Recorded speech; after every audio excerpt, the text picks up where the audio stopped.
Hi, this is Kama with the online talk show Pursuing Your Passion, and I am live on location with Betty Yee. She is running for California State Controller. Welcome everybody. Betty Yee, thank you so much for being a part of my show. Thank you, Kama. It's a pleasure. Thank you. I want you first to explain to people exactly what you are doing now. Sure. As part of the State Board of Equalization. So the State Board of Equalization is the state's tax appeals board, and I serve as one of 5 members on the board, and I represent the district that covers the entire San Francisco Bay Area. It actually spans from the Oregon border down to Santa Barbara. And we essentially hear and decide tax appeals against the state of California, as well as administer a number of different tax programs, the largest one being the sales tax. Okay. Now, what made you decide to run for the state controller? Well, my whole career has really been involved in public finance and tax policy because I feel that financial decisions are really the most important decisions that guide every other public policy. And so my 30 years of experience in this field prepares me to become the chief fiscal officer of the state. And that's the controller's main function. Beautiful. And if you can just kind of expound a little bit. Sure. For those that don't understand more of what you do, what would you do as state controller if and when elected? So the state controller, as I said, is chief fiscal officer for the state of California, and essentially what we do is we track every public dollar to be sure that it's being used legally, not subject to abuse or misuse, and certainly not subject to any kind of fraudulent activity. So just being sure that we can account for every single public dollar. And why this is important is because when funds are being misused, we don't have the opportunity to use them for our priority needs that have to be addressed. And so the controller really monitors the state dollars. The controller also is the leading tax official for the state of California, chairs the franchise tax board, and also serves on the State Board of Equalization as the at-large member, and has tremendous responsibilities over public pensions. So our California Public Employees Retirement System, as well as the California State Teachers Retirement System, the controller has a seat on both governing boards. And lots of other policy committees and commissions and boards. Probably the biggest one in the environmental area is the California State Lands Commission, which provides environmental stewardship over our state waterways, our state lands, and natural resources. Okay, and what is the term normally for the state controller? The controller can serve 2 4-year terms. That's the limit, but it is a 4-year term. Now, our current state controller, is he done with his terms, or does he have? He's done. Yes. Okay. So our current controller is the Honorable John Chung, and he has served He will have served 2 4-year terms, and he is a candidate for California State Treasurer. Okay. Now, I had a question about Proposition 30. Yes. And I want to talk about that because this was funding that was supposed to go out to the schools to help with classroom expenses. And I know each year I have 3 children, and each year I get something saying, hey, we need pencils, we need tissues, we need this and need that. And I always say, do they not have money for it? So what's going on with that money, and what's your take on it? Well, Proposition 30, approved by the voters a year ago last November, did provide additional dollars to stabilize our state budget. Yes. And essentially what we're doing now with the temporary tax increases is restoring funding to public education. So as you know, the schools were cut severely during the recession, yes, and we're now trying to restore funding. But what happens particularly in districts where enrollment is not robust, those increases in dollars you may not see. It may not be a material difference. So the point is we want to get our children to come to school. A lot of the funding is driven by average daily attendance. We want to be sure that each student that shows up, the dollars do follow them. But this is for some districts where we have issues with truancy or pupil attendance, the funding may be less noticeable. Okay. But I will say what was heartening is that the governor and the legislature did approve probably the biggest school funding change just a year ago. That's called the local control funding formula. And it's the first time that I can remember in recent history where we're directing school dollars to needs based on economically disadvantaged students, yes, and also for English language learners. So for school districts that have a high proportion of these types of students, they will be getting some funding boosts. Beautiful. Yeah. Now, how about right now? I know my children, their schooling has, they have these half days. Yes. And I'm not quite happy with that because every Wednesday my children are out. They're only in school for 3 hours. Now, is that something that you would have any control over at any point in time, that the teachers can get more funding so that they are in school a little more? Yes, not the controller's office, but certainly the legislature and the governor. Okay. And the instructional day is dictated by state law. And unfortunately, what has dictated the length of the school day has been funding. And so when you look at statewide, the number of students that are in public schools, and then look at the available funding, that pretty much dictates then the length of the instructional day. It's a tremendous concern for parents because it seems like the school year just gets shorter and shorter. And Yes. And what we really need to do is to have our students be in school longer and longer. Yes, Right? I agree. My Yes. kids don't agree with me, but I agree. No, absolutely, absolutely. We want to be sure they're the best prepared in terms Yes. of their next steps. Yes. Now, how about the lottery winnings? I know that's something that every time someone hits the jackpot, people are like, well, what about the money for the schools? I thought Right. some of this money is supposed to go towards the schools. The lottery dollars, some of that does go to schools, but because it's such a uncertain revenue stream, it is there are dollars that go to schools, but it doesn't really make a material difference in terms of any increases in funding. The bulk of the money from the lottery actually goes to pay the prizes of the lottery winners, and for the administration of the lottery. But and there's a small portion that goes to schools. But that was how it was sold when the voters approved the lottery in the first place. But unfortunately, the realization by school districts of lottery money it's a very small part of their funding.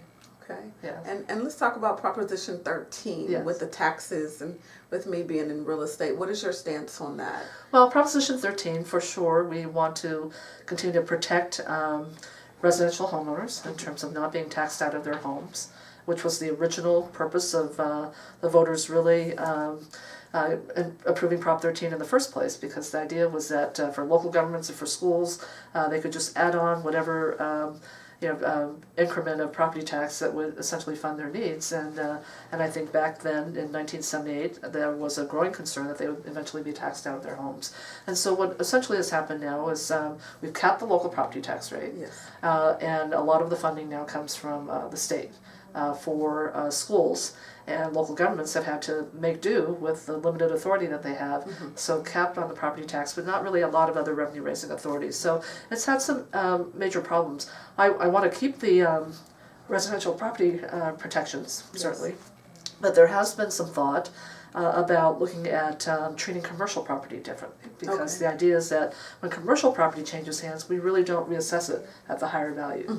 And so the legislature is dealing with that issue now. We know that there have been instances of where commercial property has changed hands, and because not more than 50% has changed hands with respect to a single owner, it's not subject to reassessment. So legislature is dealing with that. They're trying to close that loophole, and I think there's some room to move with respect to commercial property, because obviously that hasn't been reassessed as frequently as residential property, particularly with the churning in the housing market since 1978. Yes. Right? Yes. And I always have a concern when we have increase in value. Yes. Because when the value increases, our taxes increases Absolutely. as well. Absolutely. And is there something, even a talk of once you're in there, you have that tax rate? Because sometimes it's causing some people to lose their properties, and it becomes a hardship for some. It actually does become hardship, and especially when you see the economy has its spikes, and then it's certainly valleys as well. And there has not been talk any further with respect to what to do on the residential property side, but I do think that what has happened, and we will see another cycle of this, but when property values, particularly in other parts of the state that have really high property values, when they start to spike, it really means that it all will spike to some degree. And I don't know that residential property owners are prepared to deal with the additional tax burden. So it is something that I'm certainly willing to look at, because we want to be sure that the revenue coming from it is stable, but we also want to be sure that the tax is fair with respect to who pays. And yes, because we don't need another downturn in the market like we did with just the mortgages. Right, so exactly. Hopefully that'll work out for us. and also, with the added tax revenue, we'd like to know that whatever additional taxes property owners are paying, that they see the benefit of that. Yes. So hopefully that means additional dollars for schools, additional dollars for cities, for local services, whether it's libraries or their parks. And so on the one hand, it's good for the community. On the other hand, it can be an additional burden for the property owner. Yeah. Well, I want to talk about fracking. When I met you a couple of weeks ago, almost a month ago. Yes, that's just wow. Time was fun. Yes. You were talking about fracking. I wanted you to explain to the audience what fracking is, because Sure. I wasn't familiar with the term either, Sure. and then what's going on with the moratorium that they're going to put on it. So let's talk about that. So fracking is actually an abbreviated term for hydraulic fracturing. And it is a method for extracting oil and gas that requires essentially the introduction of chemicals to just propel the extraction. And what has happened with hydraulic fracturing, or fracking as we know it, is that we're beginning to see what types of long-term environmental effects this method can have.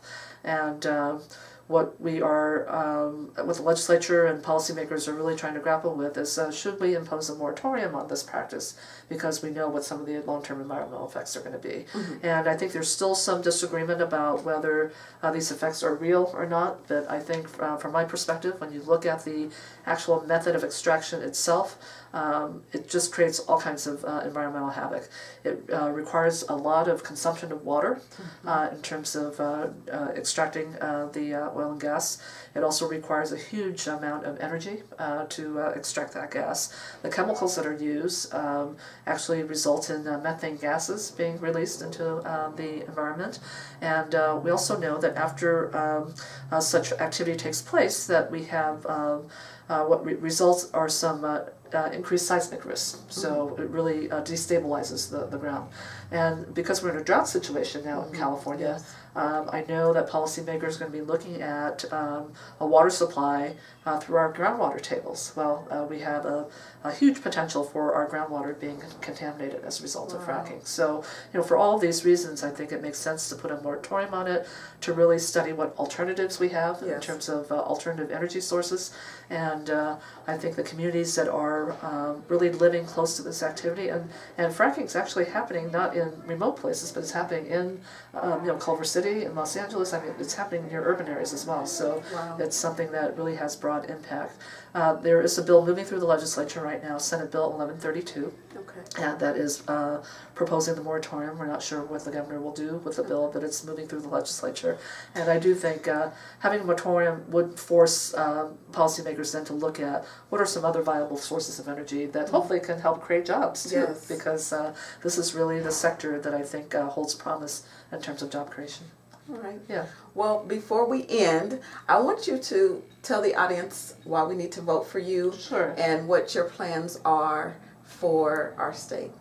Thank you. Well, let me just say I feel very, very blessed as a native Californian, and certainly as a daughter of immigrant parents who raised 6 children here. And when I look at California, I look at just how really our role as policymakers is to provide, hopefully, expanded economic opportunities for all. And my discipline in public finance and tax policy, I think, can help facilitate that. And to know how to use the tax code to perhaps incentivize certain types of jobs to be created here. To look at how we're going to protect our public pension system so that our retirees have have retirement security at the end of their careers. To look at how we can apply good environmental stewardship over our state lands. We just talked about fracking, to where we can make the case for why green jobs need to be created. And so I think in terms of all of these policies, the controller certainly can be a trusted independent voice for setting this future direction for the state of California. I'm running for this office because I do have 30 years of experience in public finance and tax, and this is an office that really requires experience. It really requires integrity. I think the public has really come to trust this office as being an independent voice, as being a transparent office, and as we look forward to just how we're going to set California back on the right financial track. You're going to hear a lot over the next month or so about how stabilized our state budget situation is, but you and I both know that the recovery from this last recession is not being evenly felt.